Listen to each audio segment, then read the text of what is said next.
Hello, I'm Nick Park from Evangelical Alliance Ireland, and this is our weekly message. It's Friday, but Sunday's coming.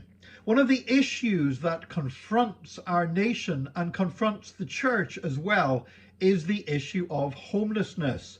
And this week we wanted to do something a little bit different. And so I recently interviewed Damian Jackson from the Irish Council of Churches and also William Blackall about his experience of being homeless. Now, I have experience of being homeless myself. My homelessness was caused by addictions. And I guess any country in the world is going to have the kind of a certain level of the kind of homelessness that I experienced, where people's own life controlling problems puts them in that situation. But here in Ireland, we have a rising homelessness problem where people are homeless for other reasons. They're not alcoholics, they're not drug abusers. They just find themselves in very difficult sets of circumstances. And so that's why I wanted to talk to Damian and to Bill, just to give us a bit more of a picture upon this subject. So here's a conversation that I had with them a couple of weeks ago. Well, today I'm delighted to be joined by Damian Jackson, who's the Programme Officer for the Irish Council of Churches, and William Blackall. And William has experience of homelessness himself.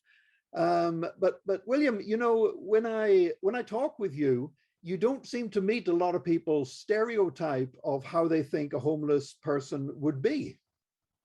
No, actually, when people look at me, with my accent and being well dressed, they sort of stare at me and saying, "Oh, you couldn't possibly have been homeless," because homelessness affects all members of society, not just the stereotype drug addict or alcoholic. There's other reasons for being homeless.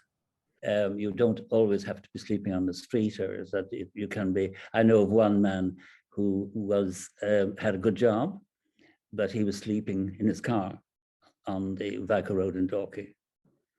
Yeah, because homelessness is a much bigger category, really, isn't it, Damian? I mean, you've people sofa surfing and you've families in hotels, and they're all part of the homelessness crisis in our country. Yeah, that's right, Nick. I mean, there is that stereotypical image, like Bill says, of somebody who's got a drug problem or an alcohol problem, some sort of addiction, and they're sleeping rough on the street. And that's what we think of as homelessness. And, you know, the numbers there are bad enough of about 10,000. But that, unfortunately, is only the tip of the iceberg, because there are literally, hundreds of thousands of people who are in emergency accommodation that's not their own, that is being provided for them because of their situation by the state, usually in hotels, and the whole family living in hotel rooms. And that's, extremely traumatic for children and parents, and has lots of knock-on implications that we'll talk about.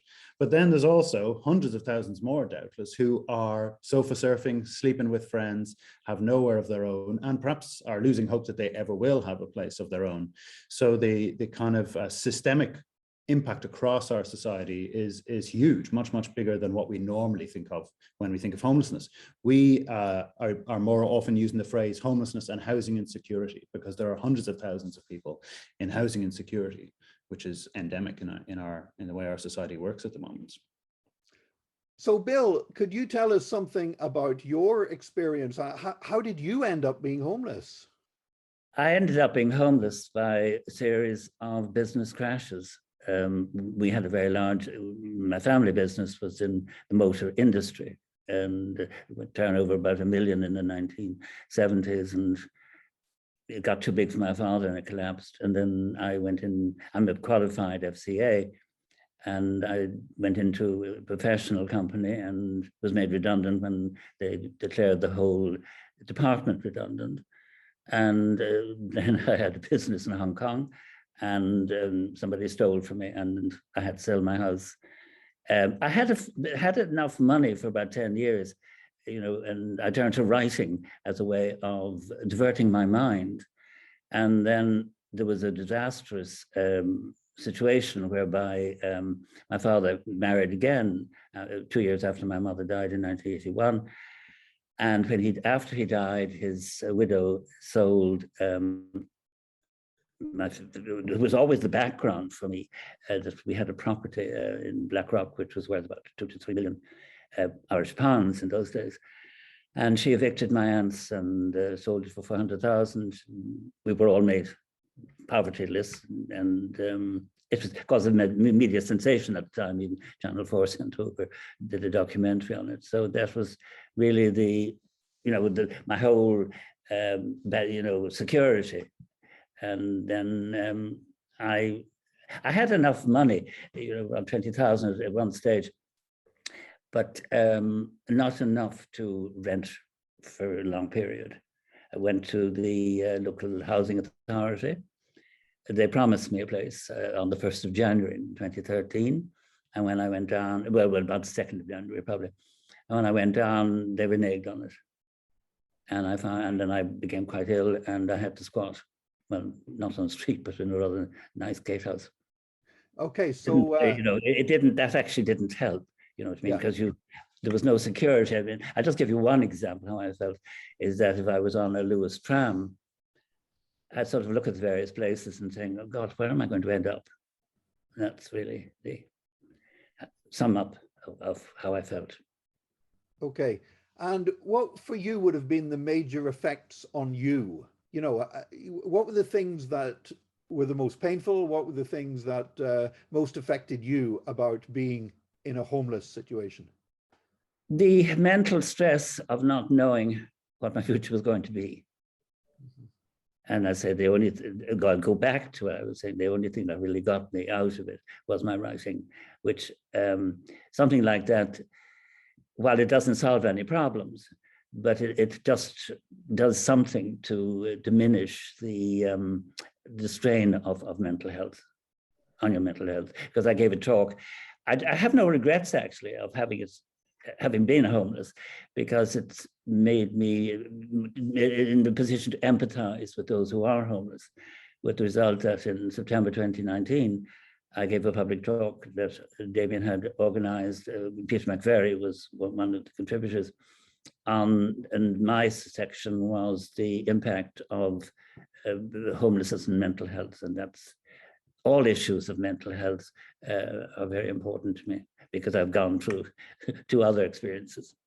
Yeah, it's certainly very easy to see how the instability and insecurity of homelessness would affect people's mental health. So how should we behave? I mean, there's people going to be watching this video who are members of churches or whatever, who would love to somehow make a difference to the situation of individual homeless people. How should they go about that? What can they do? I remember somebody saying, maybe it was at the talk in September, 2019, is not to ignore people who are homeless. And I mean, all right, if somebody is, drugged up to their minds, they won't listen, if you know what I mean. But there were 2 incidences, one in County Road in Dublin, where a young girl was, sitting there, she was homeless, and I was chatting to her, and it turns out that she was homeless because she was from Kilkenny, and her mother had died, and she wanted to get out of Kilkenny. So she came to Dublin, was homeless, and was going back to Kilkenny. On another occasion, I was on the Lewis tram, going to Smithfield, and there was a homeless person in front of me. He was going to get, free food, and we were chatting. And it was just the fact, he could talk to me, so much so that he missed his stop on the tram and had to walk back. But it's that point of, and I would say to myself too, like, my family did absolutely nothing for me. They knew about all the media. They couldn't possibly have missed it. But I was alone in a house. I wasn't well for about 2 months, relying on myself. But as I say, I go back to the whole thing, is to have something. If you can have something that, with me, with writing, you have something that could alleviate, whether it be gardening, plumbing, anything like that. It just gives you some sort of purpose in the day when you wake up. And that's very important, that when you wake up in the morning, that there is something that's going to, there's a purpose there. I guess for many people, ignoring a homeless person is not always that it's not because they don't care, but maybe they just don't know what to say. You know, whenever we meet somebody who's had a terrible bereavement or tragedy, sometimes people are silent because they're afraid of saying the wrong thing. Well, you don't have to say the wrong thing. You could just smile and nod, or just say hello and walk on. It's as easy as that. I mean, I sometimes I see people on the street and would nod and smile, and they will smile back. I mean, a person smiling at you can change your day, really. So people have told me.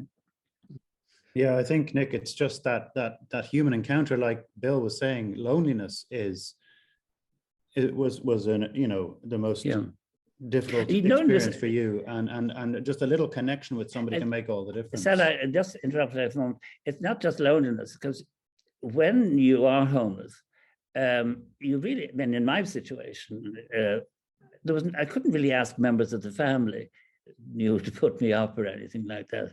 It's not that easy, and you're really putting a burden on people. As I say, I was lucky that my family weren't at all interested, but still, you know, on the general, that's just personal thing. It's rather silly, but it's just you don't. There's a feeling at times that you want to be a little bit independent. One of the groups of people who do watch these videos each week is church leaders. So with people with some leadership responsibility in a church or another organization or institution, do either of you have ideas for what they can do in a practical way to make a difference to the homeless situation here in Ireland?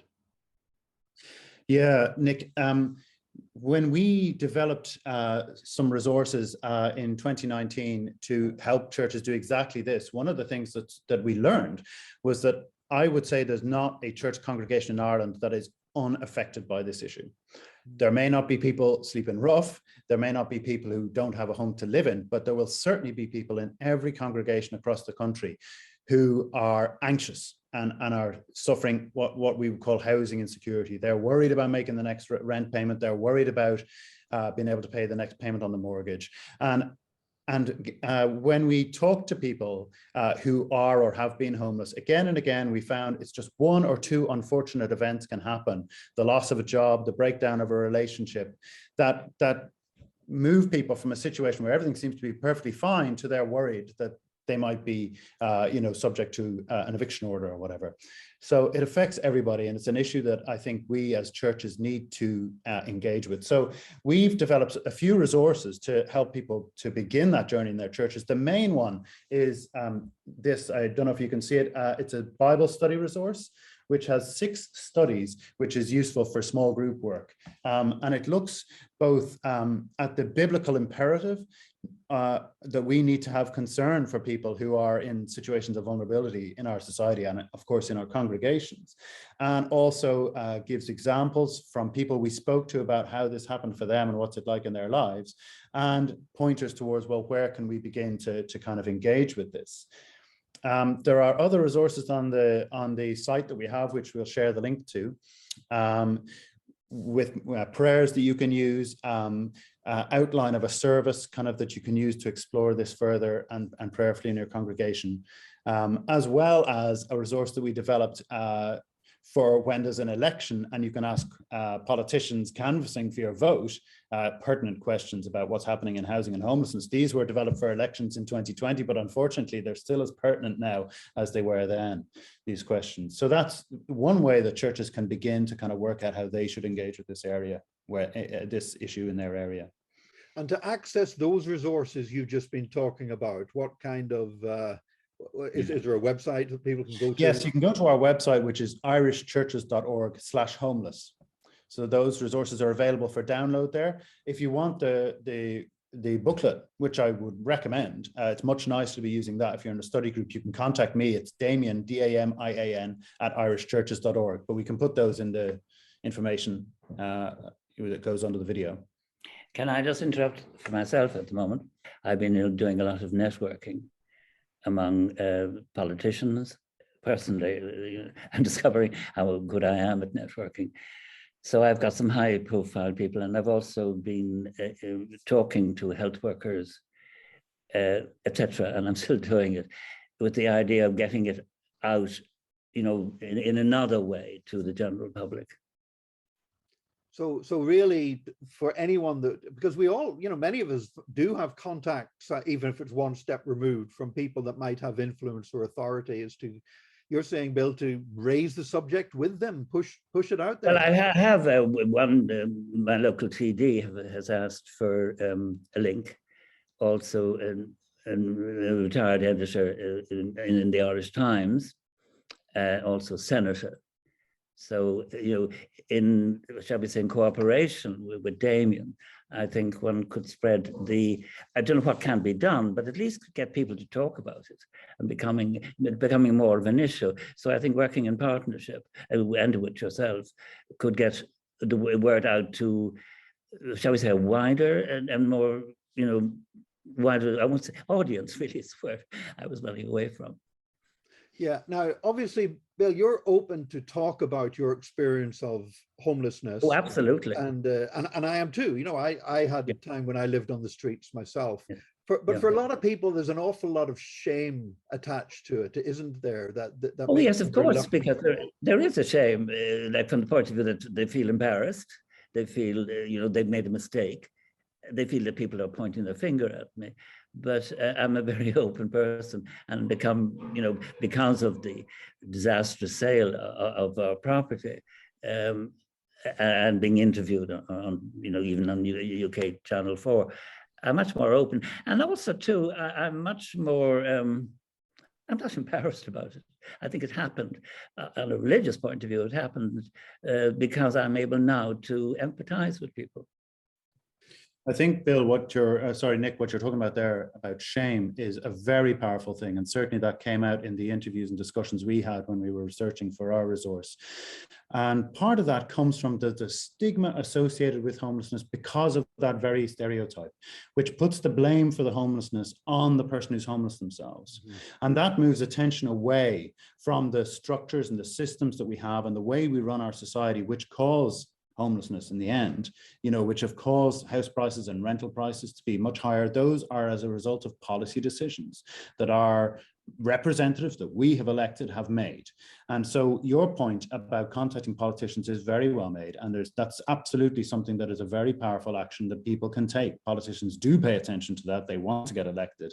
But if you don't know what to say, there are also some ideas in our resources about what you can say to politicians, but there's a really good resource from Social Justice Ireland, which is an institution that has its roots in the Catholic Church, which has done a really strong analysis of the Housing for All strategy that has just been published, of its strengths and weaknesses. It's got a lot to commend, but it's got several shortcomings as well. So that can help direct sort of advocacy and engagement with politicians.